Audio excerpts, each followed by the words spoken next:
Society craves love. We watch TV shows centered around the pursuit of it. The thrill of having a crush is like levitation, and there's definitely something possessing couples to swallow one another's faces, making civilization feel like a fat pervert. The externalization of love not only strips it off its essence, but makes us forget that we're just as deserving of the love that we hand out to others. So, what actually is love? Why is it sometimes hard to embody self-love, and how can we make it easier to do so? If you don't have the answers by the end of this, it will at least trigger you to find them from within. Part 1. The what? What is love, baby? Okay, I'm going to stop. Love is a shapeshifter. We never see it because it blends into the forms of our loved ones. And whilst its body is hidden, it cannot conceal its true nature. It reveals its presence when the touchy-feely friend refrains from hugging the I hate physical touch friend goodbye. That one's about me. Like, I just have a friend, like, she just doesn't like hugs, and I don't understand, because, like, why don't you want to touch me on my dirty or something?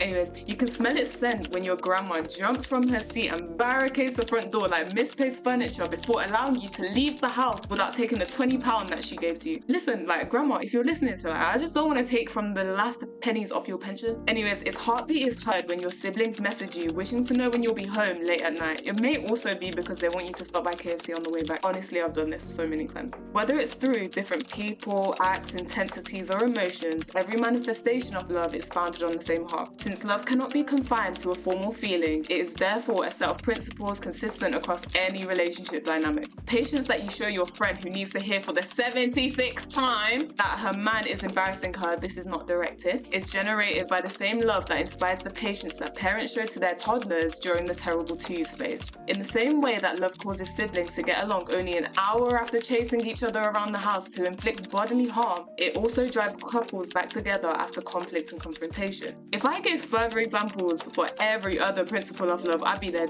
And you wouldn't be listening to this or reading to this or whatever you're doing. And this is the same reason why we strip love of its essence. We condense it to something that we feel because the emotional side is part that's most intensified to us. Our version of love is thinking that every day is Christmas and we're the snowmen floating around in the sparkles and dopamine of a snow-glowed world. All the sensations of our tiny universe make us unable to see the other decorations, the other aspects of love, let alone the same sturdy table that everything stands on, the principles. So, as for the question, what actually is love, my answer is as follows. Love cannot be a feeling because they're fleeting. Love is principles. It's a way of life. Part 2. The why. Why is it sometimes hard to embody self-love?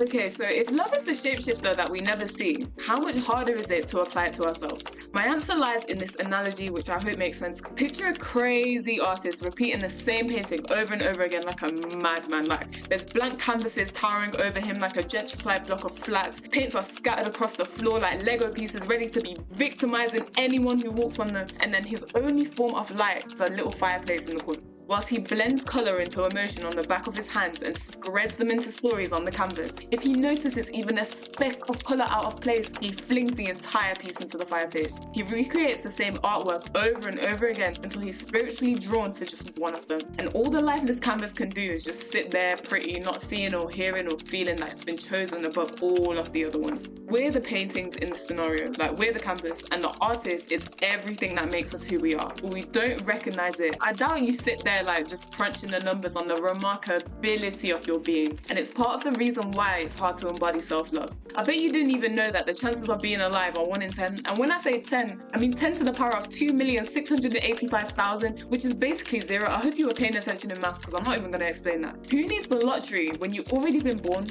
In fact, even a better question, why don't we know that we're the jackpot? I actually have the answer to this question, and it's because we look at ourselves through an external lens, and it's kind of like being nosy and putting on your blind friend's glasses, except you can't take them off, and your eyes just never adjust, and that's just how you see yourself now. You now see that you don't look like this person, you don't have what this person has, you don't receive particular treatment, yet others do. All of the above translates to how we see ourselves when no one else is in the room.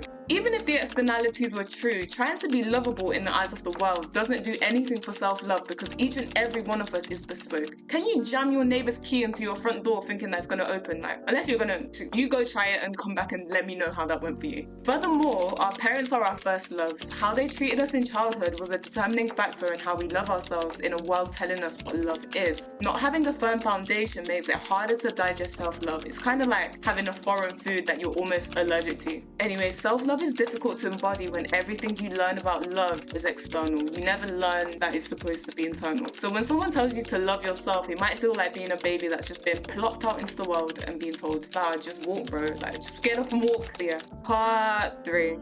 The how. How do we make self-love into a way of life? My answer to this question is a very, very simple. Bring love back to its principles and use it to refresh your approach to self-love. People will always be in a rush to change what love should look like, but the fact that you exist in your body, I'm very, very sorry, will not change between now and when you kick the bucket. So there's no point wasting life feeling like insert whatever comes to mind. I was going to say a bad word, but I didn't want to do that. It's hard to hear just love yourself, especially if you're at rock bottom, because that feeling will not just crawl into your subconscious overnight. But if you make the active decision to at least treat yourself in a certain way, self-love will grow over time. Just treat yourself with the same respect that you show a stranger upon meeting them for the first time. Understand yourself in the same way that you begin understanding a new friend as you get closer, and trust yourself in the same way that you trust when you found love. Disclaimer for the last one, I actually haven't been in love, I've just read a lot of fan fiction. I think that's what I've learned. Okay, when we build ourselves up in habitually making these things the way that we treat ourselves on the daily, regardless of how we feel about ourselves, our self-love won't only be strong, but it won't be shallow or easily shaken. It won't be based on our merits, looks, or how others complimented us today. It will be based on the fact that we recognize how every human being should be treated and will remember that we're a part of that category. Self-love doesn't just fall into your lap. It's a daily choice, and choices form habits, habits form identities, and even if you don't like certain things about yourself, still, you won't decide to despise your whole existence over it. There's no timeline, no metrics, just building your self-love up, action by action, however that looks to you.